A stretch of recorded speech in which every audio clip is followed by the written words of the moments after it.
Let's go back to a time when the word fridge brought images of heavy wooden boxes lined with tin and packed with blocks of ice. The humble ice box. These relics sat proudly in kitchens before modern refrigerators became common, their cool secrets guarded by sheets of melting ice. Every few days, like clockwork, the neighborhood iceman would appear, clanking up the driveway with a giant, glistening block of ice resting on a creaky wooden sled. The arrival was a small event. The scrape of sled runners against the sidewalk, the heavy thunk as the ice block was hoisted into the icebox's top compartment, and the brief wintry chill mingling with summer's heat. Inside, the icebox's insulation slowed time for your food, keeping milk fresh, butter firm, and leftovers safe from the sweltering kitchen air. The ever-present dance of condensation created tiny puddles, and that unmistakable sound, the rhythmic drip, drip, drip of melting ice. This drip was an anthem for housewives and homemakers alike, a true soundtrack to afternoon chores and the incentive for children to gulp down ice-cold lemonade and soda pop poured over those very ice cubes. But the icebox was more than preservation. It was social currency. Neighbors might glance out while the iceman worked, exchanging a quick hello or borrowing an ice cube, sharing in this communal ritual that all families depended on. As electrification spread, these rituals quietly faded, replaced by humming refrigerators, humming with convenience. Yet the memory of the icebox, of waiting eagerly for the iceman's arrival, and the cool, crisp promise in every cube lingers as a cherished sensory snapshot of mid-century life. The bell above the door jingled as you stepped into the gray-stone soda fountain, a Saturday ritual. You slid onto a red vinyl stool at the gleaming chrome counter, greeted by the cool, sweet scent of syrup and soda water fizzing from the taps. The hiss of carbonation was constant, mingling with the clatter of glassware and cheerful chatter. Teens like you gathered here, a buzz of excitement over cherry sodas, topped with bright red maraschino cherries and creamy malted milkshakes crowned with whipped cream and a slender straw.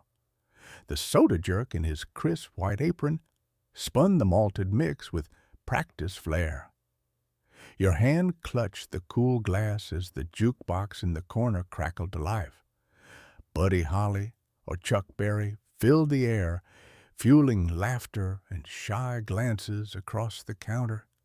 You and your friends traded secrets over frothy sips, sometimes competing to see who could make the loudest pop with their straw's tip against the glass. This was more than just a stop for sweet drinks. It was the pulse of young social life, where friendships blossomed and weekend magic was stirred one cherry soda at a time. Those weekends at the soda fountain framed Saturday nights for a generation before malls and smartphones rewired how teens connected. As the music played on, so did the stories, setting the stage for the next slice of nostalgia waiting just around the corner. Who could forget the thrill of clutching those smooth, glossy S&H green stamps at the grocery checkout? The clerk's rubber stamp sizzle on your receipts was the ticket to a secret world of prizes and household wonders. Each stamp, bright green and embossed, felt like a tiny token of future joy. Gas stations, drugstores, hardware shops all handed out these gems, turning mundane errands into a treasure hunt. You'd race home with your stamp book, thickening with every shopping trip, a patchwork of neat rows just begging to be filled. Households kept a devoted ritual, filling binders with stickered pages, tracing every last stamp with the hope of unlocking that coveted kitchen mixer or shiny toaster sitting just out of reach in the catalog. The books were mini treasure chests, bursting with promise, suspended somewhere between childhood patience and grown-up practicality. The entire neighborhood buzzed with trade, swapping stamps like currency on sunny sidewalks, turning what was once frictionless shopping into a communal game. Your mom might have waited weeks for just enough stamps to claim a blender, wielding the endgame prize like triumph on display. Meanwhile, kids dreamed of radios or bicycles, hidden behind those glossy magazine pages loaded with rewards. S&H green stamps added a sprinkle of magic to the everyday, making even a trip to the corner store feel like a quest. That slow, satisfying grind of collecting became a quiet pulse beneath daily life. Proof small pleasures could pile up into something joyous. Next, we dive into the homemade snacks that fueled your after-school adventures. Party lines were the social media of their day, only noisier and more intimate. Before everyone had their own private phone line, your family shared one with neighbors. Sometimes 3 or 4 households on the same number. Imagine a single thread connecting your porch, next door's kitchen, and the house down the street, all eavesdropping, waiting their turn. The ritual began with the earliest caller grabbing the handset first. "Hello? Is this Mrs. Jones?" A neighbor's voice floated through the receiver, then a chorus answering in the background. Privacy was a unicorn. Your conversation was a group event. The etiquette evolved fast. Speak softly, never interrupt unless your family was being called. And absolutely never open your mouth to a secret that wasn't yours. The phones clicked and hummed. You learned the code, a whispered, "I'm going off the line," meant hang up after this. Then the next caller could connect. The party line captured the heartbeat of community life, where news traveled as fast as whispers bounced between lines. Someone's lost cat, a surprise visitor, or Mrs. Clark's gossip about the new teacher. Overhearing these sliced life open like a soap opera, making strangers in your own neighborhood suddenly familiar characters in your daily drama. It was a noisy, chaotic symphony of connection and boundaries, a reminder that technology once meant sharing much more than just a phone call, and from those shared moments, a sense of belonging was woven tight, until the ring of a private line pulled families back into their own quiet worlds. You couldn't miss them in the school hallways, those gleaming metal lunch boxes clutched tight by eager little hands, bright red Batman, shimmering Space Ghost, or the rugged Lone Ranger emblazoned with bold, heroic poses that promised adventure inside. The tin boxes had an unmistakable clank as they hit the lunchroom tables, each dent and scratch a badge of battle from backpack skirmishes and playground escapades. The smell that sometimes wafted was unmistakably nostalgic. The mingling scent of peanut butter and jelly sandwiches slowly seeping into the metal, a faint whisper of techy fingers and after-lunch giggles. Inside, a thermos of chocolate milk nestled next to homemade carrot sticks, or a carefully wrapped slice of pie your mom packed with a loving hand. These lunch boxes were more than mere carriers. They were a declaration of fandom and friendship, showing off your favorite TV heroes who felt like protectors on the rough terrain of the schoolyard jungle. Every scuffed corner told a story of lunchtime trades, whispered secrets, and the important business of swapping cards or stickers. As the bell rang, those metal lunch boxes clattered back into backpacks, promising tomorrow's stories and afternoon adventures. The vivid pop culture prints faded over time, but that electric buzz of anticipation, lunchtime, hero time, friendship time, remained forever etched in your memory. The era of metal conquerors is gone, replaced today by sleek plastic, but the magic of those colorful battles continues in every childhood lunch ritual that follows. The faint rustle of newsprint on a quiet Sunday morning, the Sunday paper, wasn't just any paper. You flipped through thick pages, but tucked inside, delicate mimeographed church bulletins and community newsletters whispered secrets of your neighborhood. That distinct aroma of slightly burnt toner mixed with ink, inklinged the air, a scent that symbolized connection beyond headlines. Mimeograph machines, humming in church basements or local halls, duplicated these pages with stencils pressed over inked rollers. Unlike glossy commercial prints, these newsletters bore smudges, perforation marks, even tiny tears, a tactile proof of handwritten updates and community spirit. Your mom might leave one on the kitchen table announcing bake sales, pancake breakfasts, and Sunday potlucks, a local calendar tattooed in text. Inside names popped out: Mrs. Jensen's 90th birthday, little Tommy's football game, a new baby announced by the Smiths. These weren't just stories. They were collective heartbeat notes.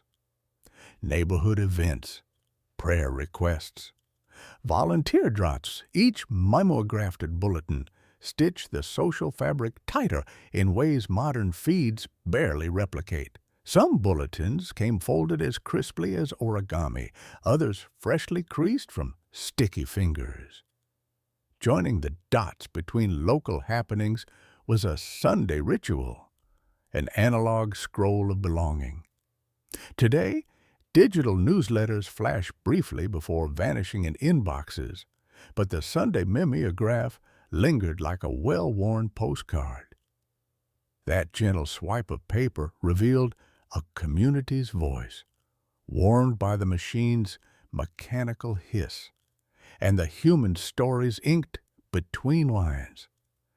An intimacy lost in today's digital clatter and swipe. Next, you'll step into the bustling weekend markets where taste and tradition blended into vibrant life. Adjusting the rabbit ears on your TV was an art form and a nightly obsession all rolled into one. Those guinea metal rods, sometimes called rabbit ears, sprouted from the top of your boxy television set, each twist and turn a gamble to snag a clearer picture. Sometimes you'd angle one ear like a tuning fork, the other stretched out straight, or both bent in a weird V for luck. Your fingers would crawl up and down the rods, fiddling for that sweet spot where fuzziness gave way to a ghostly but watchable image. And don't forget the rabbit foot fingers, little whisker-like antenna strips you might have tagged to your TV or window frame for an extra boost. When the channels came in, a soft, crackling pop fizz would fill the room like static electricity, as if the TV was waking up alive. Someone off-screen would mumble their favorite show's opening theme, and the glow of grainy black and white or early color pictures danced in your dim living room. This ritual was part frustration, part magic. A tiny victory each time you transformed static to scenery, with those fuzzy images flickering and wavering. No remote could replace the hands-on antenna shuffle. No cable or satellite had yet made this pioneering dance obsolete. It was your nightly tactile connection to far-off broadcasts, moments before channels really became channels. And with the last click, you'd settle in, the ritual complete, ready for the stories to come. The first notes of that iconic ice cream truck tune would slip through the heavy, sticky air of a summer afternoon, winding like a gentle spell through suburban streets. You'd hear the tinny melody, often Turkey in the Straw or The Entertainer, and suddenly your day was interrupted by the promise of something sweet and cold. Instantly, you'd drop whatever you were doing. Homework forgotten, bikes abandoned, and every kid seemed to come alive, nations of eager feet pounding sidewalks in pursuit of that rolling shrine of treats. The painted truck itself was a carnival on wheels. Pastel stripes, smiling cow mascots, large windows revealing flashing neon signs, and colorful rows of popsicles, drumsticks, fudge bars, and ice cream sandwiches. You'd clutch your coins tightly, a few well-worn quarters that felt like tiny tickets to joy. The vendors friendly, "What'll it be?" mingled with the smell of melting sugar and frozen cream, the scent of pure summer relief. That familiar jingle was more than just music. It was a siren song promising escape from heat and chores, from the dull drone of a half-finished day. You could almost taste the icy sweetness before you handed over your cash, the cold treat melting fast, sticky on your fingers, defying the relentless sun. Every toot of the horn was a tiny summer miracle, a musical beacon lighting up the long, lazy afternoons that felt endless back then. It's a sound that's faded in many neighborhoods today, replaced by screens and quieter streets. But that melody still unlocks a flash of childhood magic, a delicious respite riding on the breeze. The sharp clang of the schoolhouse bell echoed through the countryside, a summons no child could ignore. Kids, scattered from nearby farms and dusty lanes, laughter and chatter bubbling as they approached the little building with faded paint and a creaky porch. Inside, wooden desks lined the floor, each topped with a slate board smeared with chalk dust. A tiny black canvas where spelling words and math problems came alive under nimble fingers. Your teacher, firm but Kent, tapped the bell again to settle the room, cutting through the morning rustle. The smell of freshly sharpened pencils mingled with the faint scent of chalk, grounding everything in that small, bustling world. There was no hum of computers or glow of screens, just the rhythmic scratch of chalk, the occasional cough, and the whispered recitations of lessons learned by hand and heart. Minds sharpened with direct lessons, eyes focused on dusty blackboards where each stroke was permanent, until wiped clean by a swish and a puff of white dust. The single-room design held in its walls all grades, all ages, the clatter of slates, a constant reminder of the tactile, hands-on learning that demanded focus and finesse. That bell never just marked time. It called children to sit up, pay attention, and step into a daily ritual where learning was as physical as it was mental. Today, screens buzz and digital lessons flash by, but the echo of that bell and the slate's chalky wipe lives on in memory, a symbol of education's simpler, touchable beginnings. Buttons weren't just fasteners. They were tiny relics of family history, nestled in a button box. Opening that lid revealed a kaleidoscope of shapes and colors. Glossy black bakelite, smooth pearly whites, and curved wooden rounds, worn soft from decades of use. Each button told a story: the coat your dad wore to the physics fair, the frilly dress your mom sewed in her 20s, or a missing piece from your school blazer. The button box was passed down, accumulating mismatched treasures from every generation. Kids, curious fingers threading through holes, learned the rhythmic click of needle and thread. The tactile joy of sewing a button was more than fixing clothes. It was small, comforting acts of care shared across ages. Your grandma's sewing room smelled faintly of mothballs and lavender sachets, a secret garden where patience thrived. The gentle tug of the thread and the repetitive motion calmed young hands learning a timeless skill. Small hands, concentrated faces, and a stitch so neat it made a rip vanish. Buttons didn't just hold fabric, they held family stories, laughter, and quiet lessons of love. This humble box, often forgotten amid the gadget rush of today, reminds us that some connections come from simple things. A button's click, a thread looped just right, a shift from thrift shops to hand-me-downs, stitching together the fabric of memory. And as the needle slips through cloth, so does the next story start to weave itself. The slow, rhythmic crank of wood and metal filled the warm summer air, promising a treat like no other. Your hands gripped the handle, the cool sweat under your arms mingling with the anticipation. The manual ice cream maker sat sturdy beneath the old oak, a ritual centerpiece where family and neighborhood laughter swirled as freely as the cream inside. Fresh cream, just picked berries, and sugar thickened the chili mix. You poured it in, lined the chamber with ice and rock salt, then locked the lid tight. Each turn of the handle was a small victory, a shared effort that chilled the cream into a dense, velvety magic only a hand-cranked maker could conjure. Kids took turns cranking, adults swapped stories, and you leaned back against the tree watching the sun paint golden patches through the leaves. The sound was hypnotic, a combination of creaking wood and churning metal, punctuated by bursts of giggles. The flavor?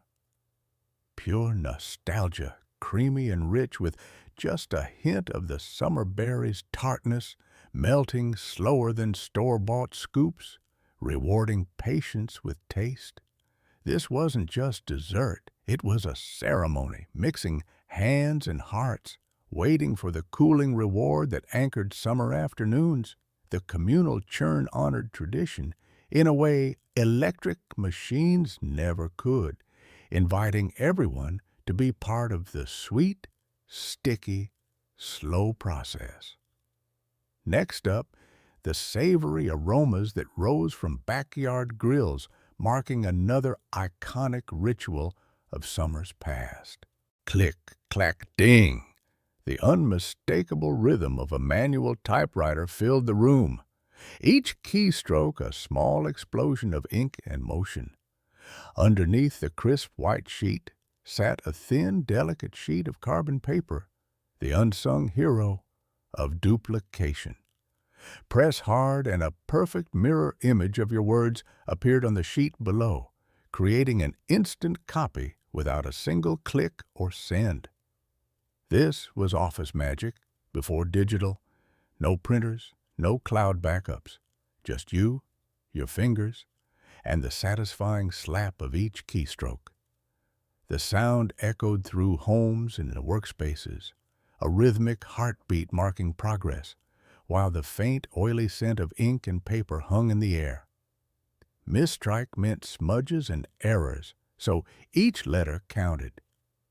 The carbon paper was delicate, prone to wrinkles, but it held the memory of typed correspondence, contracts, and school essays, all originals preserved side by side. Before the convenience of copy-paste, this physical copy was the proof, the backup, the archive, painstakingly created by your own hands. The tactile experience of pushing down on keys, then lifting paper and carbon to glimpse your duplicate was a daily ritual. Today, we send emails and cloud backups, clicking save and duplicate in seconds. But there's a nostalgic whisper in the typed pages of the past, a reminder of work done with tangible effort, sound, and scent. A simpler mess of ink and noise before silence took over. Next, the story turns to the clinking and whirring of rotary phones, another sound from the same era, now an echo fading away. The sharp, sweet scent of freshly cut grass curls through the air, instant summer. That distinctive aroma was the soundtrack of suburban afternoons, made richer by the steady rhythm of pushmower blades whirring against sun-warmed earth. Manual lawn care was short on speed, but long on muscle and pride. You felt every push under your palms, every tug against stubborn weeds. The lawn wasn't just grass. It was your small kingdom, each clipped blade a victory. Gas-powered engines rattled like old friends nearby, neighbors' mowers harmonizing in a noisy symphony. The clatter and clank drifted past mailbox letters, dropped off with a flutter, and the occasional call of kids selling lemonade 2 doors down. It was a shared ritual, really, the communal hum of suburban life, where chores doubled as conversation starters and chance moments of neighborly connection. There was a slow joy in this labor, a rhythm you could almost meditate to. Pushing, hearing the grass give way, the occasional snap of a stubborn twig. Your hands would sweat, your brow would sheen, but that green, freshly shorn carpet rewarded your effort with a pride that lasted past the heat of the afternoon. Today's electric mowers buzz quietly without breaking a sweat, but they miss that gritty soundtrack, the tactile push, and the unspoken weekend ritual that shaped more than lawns. It shaped community. Next up, the sound of ice cream trucks calling kids off the lawn, the sweet echo of childhood freedom. The 97-pound weakling ad hits the page like a challenge. Bold letters, a scrawny kid being laughed at on the beach. That simple line, promising a new you with nothing more than a sandbag and grit, screamed strength in the days before gyms filled the streets. Charles Atlas wasn't selling just muscle. He sold a dream wired into every bulky magazine lining the dentist's office. Flip the page, and there it is, the magic sandbag. A plain sack filled with sand, waiting to be hoisted, thrown, and mastered. No fancy equipment, no memberships, just you, your muscles, and that old-fashioned grit. His regimen wasn't a fleeting fad. It was discipline, a ritual designed for the self-made man. Dynamic tension, they called it, a method to turn weaklings into warriors, everyday heroes in sneakers. In an era where physical culture was about character as much as biceps, these ads transformed more than bodies. They sparked a cultural moment, planting seeds of self-confidence and resilience long before Instagram trainers and boutique studios. The sandbag was more than a workout tool. It was a symbol, a totem of a tougher, steadier self. Your mind drifts to the modern gym, sleek machines replacing sandbags, personal trainers with apps instead of magazines. Yet, something's lost. Maybe it's the gritty simplicity, the personal fight against weakness, framed in black and white on a crinkled page. Next, we dive into the playground games and backyard sports that turned everyday kids into athletes without a gym in sight. Friday night air buzzed with static excitement as headlights flickered on the gravel lot of the drive-in theater. You'd slide behind the wheel or settle into the back seat, windows down, just enough to catch the night's scent. Popcorn mingling with fresh-cut grass and sticky soda spills. Cars angled toward the giant outdoor screen where the glow promised tales bigger than life itself. Then came the whistle and bright light, the car hop on roller skates gliding between rows, jukebox tunes fading behind her wheels. In her tray, a classic diner spread, a sizzling, juicy cheeseburger dripping melted American, crispy fries salted just right, and a frosty chocolate or vanilla shake topped with a cherry. The thrill? Calling out your order, waving her over, and sharing stolen smiles while she balanced food on an arm.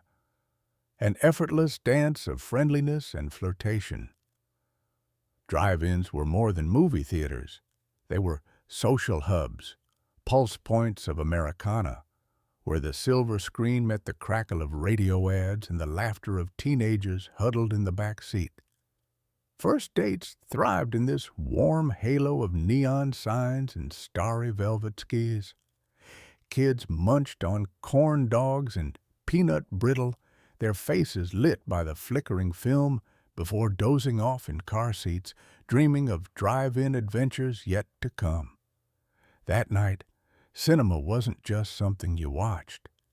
It was something you lived. And as the credits rolled under an open sky, you couldn't help but wonder if any place today could match that magic.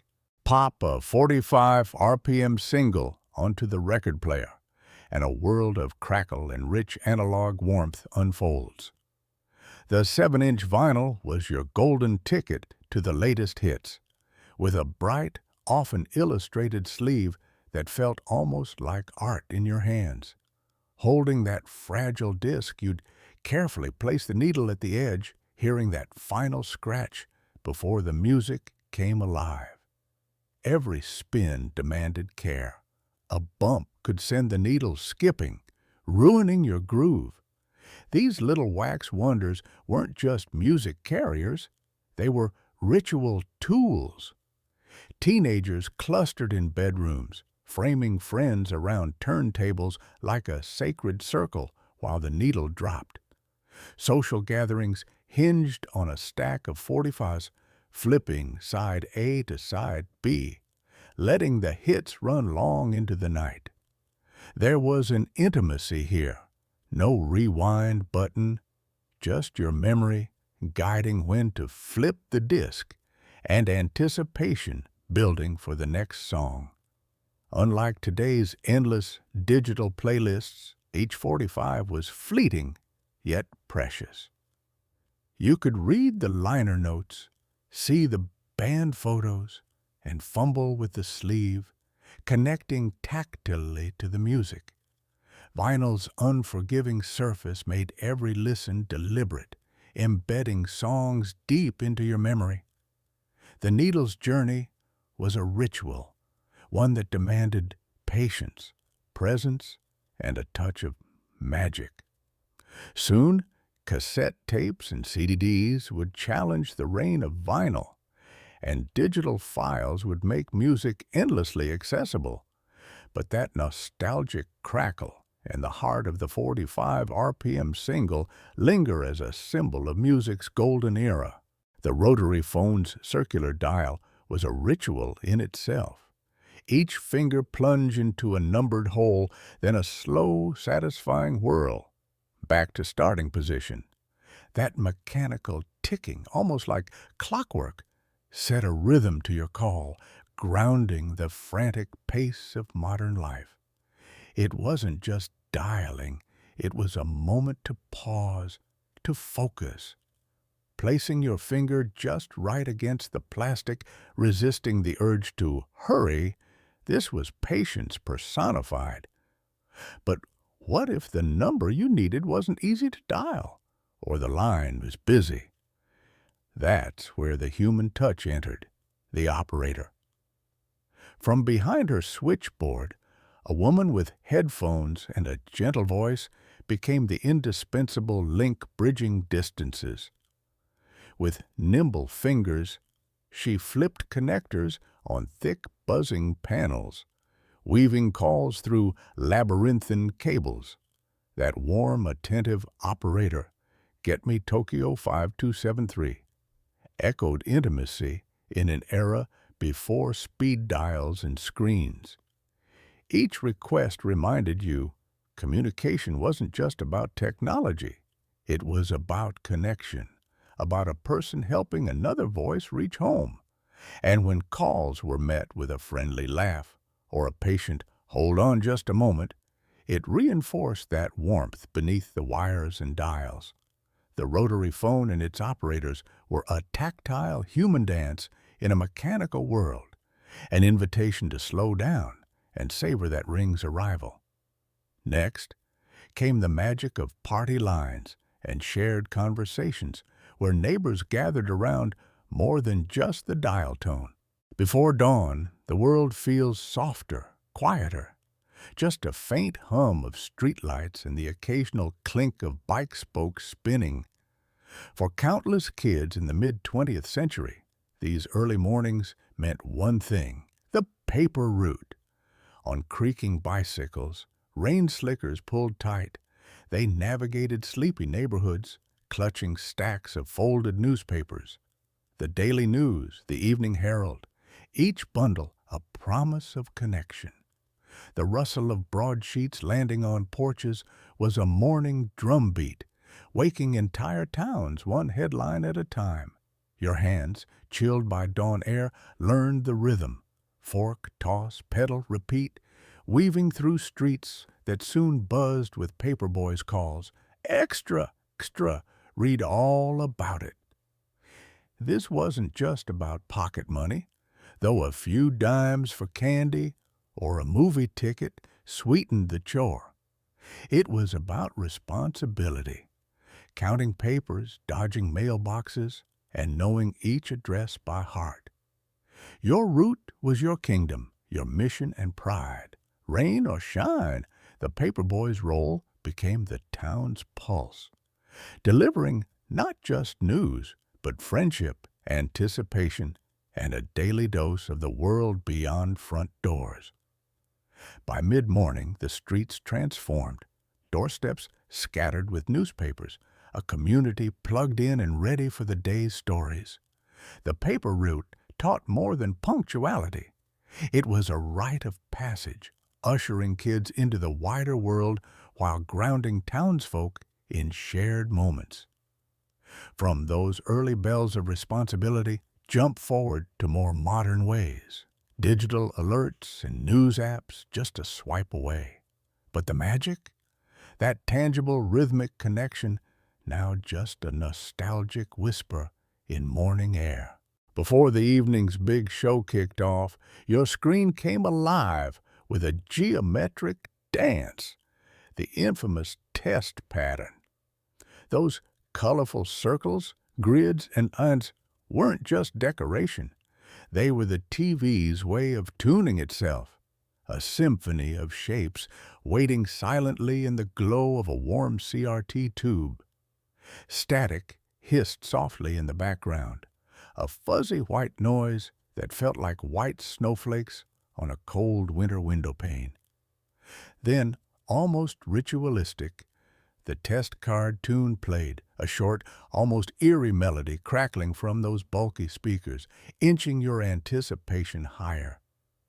Your eye locked onto the sharp, concentric circles, the bold color bars and the grid lines that promised crystal-clear pictures ahead. This wasn't just static. It was a sign. That screen, oddly hypnotic and oddly comforting, was the prelude to your favorite programs, evening news or Saturday cartoons. The pattern guaranteed the magic of broadcast perfection before the broadcast even began. There was patience in those moments, waiting, tuning the rabbit ears just right, until the picture snapped into full, bright life. Today's digital streams automatically start crisp and perfect, but that analog ritual, a test card fading into Hogan's Heroes or Walter Cronkite, carried a warm, human awkwardness you'd never get from fiber optic precision. The jittery patterns, the cadence of static, and the brief melody were part prelude, part comfort ritual, a magical pause when TV was a neighborhood gathering under one glowing, imperfect screen.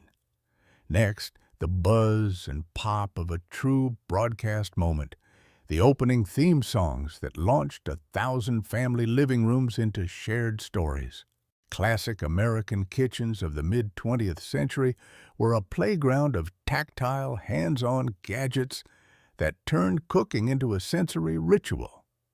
The manual can opener, with its rotating gear and snipping blade, demanded a steady grip and mindful twist. You felt the sharp snap each time it pierced thick steel, a satisfying rhythm as the lid loosened. No auto magic, just a careful partnership of hand and tool. Then there was the hand-cranked coffee grinder, a humble miracle. You'd pour glossy beans into its top, cradle the wooden box beneath, and turn the crank slowly. The clatter of beans cracking combined with the rich aroma emerging, a perfume no electric grinder can match. Each grind was a personal invocation of waking moments. Vintage egg beaters brought a similar charm, their whirring gears spun by a hand crank, whipping eggs into fluffy frenzy. The unwavering resistance of the metal handle and the steady rotation connected cooks to their creations, making breakfast preparation a rhythmic dance. These gadgets weren't just tools. They were storytellers, each scratch on the metal and worn wood, an imprint of shared meals and busy kitchen mornings. They engaged all the senses, touch, sound, smell, inviting cooks into a tactile dialogue with their food. Today's one-button appliances zap away complexity, but at the cost of this intimate engagement. These classic gadgets quietly remind us there was joy in the effort, pride in the process. Their whirs and clicks echo the richer, hands-on connection we once had with cooking, a soothing counterpoint to today's digital rush.